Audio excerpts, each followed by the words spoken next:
حضرت بایزید بستامی کہتے ہیں کہ میں نے اپنی ماں کے آگے ہاتھ جوڑے، میں نے کہا امی تجھے راضی کروں یا رب کو راضی کروں؟ تو اپنے حق مجھے معاف کر دے، اللہ کو میں راضی کر لیتا ہوں۔ ماں نے کہا جاؤ پتر میں اجازت دیتی ہوں۔ گئے جنگلوں میں ذکر و فکر میں لگے رہے، تنہائی میں اس کو یاد کرتے رہے، دن رات ذکر کے چراغ روشن رکھے۔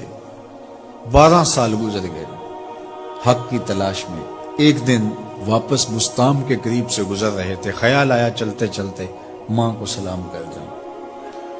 دروازے کو دستک دینے لگے تو اس خیال نے ہاتھ روک لیا کہ ساری زندگی ماں کو سکھ تو دیا کوئی نہیں، اب دکھ بھی کیوں دینے لگے ہو؟ رات کا ایک پہر بیت گیا ہے، سردیوں کی لمبی رات ہے، ماں بستر میں لیٹی ہوگی، تیرے لیے اٹھے گی، دروازہ کھولے گی۔ دروازے کے ساتھ ہی لگ کے بیٹھ گئے اور ساری رات کاٹ دی، اس خیال سے کہ ماں کو تکلیف نہ ہو۔ جب سحری کا وقت ہوا تو اندر سے جو نالی آتی تھی اس نالی سے پانی آیا، سمجھ گئے میری ماں تہجد کے لیے اٹھی ہے اور وضو کا پانی ہے، تو فوراً دروازے پہ دستک دی۔ اندر سے آواز آئی بیٹا بایزید میں ابھی آئی۔ مائیں بیٹوں کے دستک کے انداز سے جان لیتی ہیں یہ کس بیٹے کے ہاتھوں کا لمس ہے۔ 12 سال کے بعد آئے، دستک دی، کہا بیٹا بایزید میں ابھی آئی۔ ماں کی تو نگاہیں ہی دروازے پہ رہتی ہیں۔ اللہ اکبر۔ کہتے ہیں کہ ماں نے دروازہ کھولا، 12 سال جنگلوں کی خاک چھانتے بیت گئی تھی، پراگندہ صورت، بکھرے ہوئے بال، پھٹے ہوئے کپڑے۔ میری ماں کی جب نگاہ میرے پہ پڑی تو اس کی چشمان سے موٹے موٹے آنسو ٹپکنے لگے، اور اس نے ایسے ہاتھ پھیلا کے کہا مالک میرا بیٹا بایزید تیری طلب میں نکلا تھا، تو نے ابھی تک اسے اپنا قرب نہیں دیا۔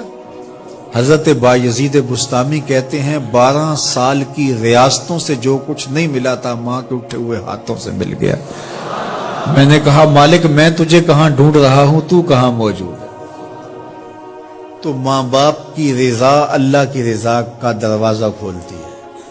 جن لوگوں کے ماں باپ ناراض ہیں اور وہ جا کے پیر صاحب کی خدمت کرتے ہیں اور میاں ماں کے قدم چومو، باپ کی ٹانگیں دباؤ، ان کی خدمت کرو، تمہارے پہلے مرشد وہ ہیں، ان کو راضی کرو، پھر کسی شیخ کامل کی صحبت میں آنا، دیکھو کیسے دل کی بند کھڑکیاں کھلتی ہیں۔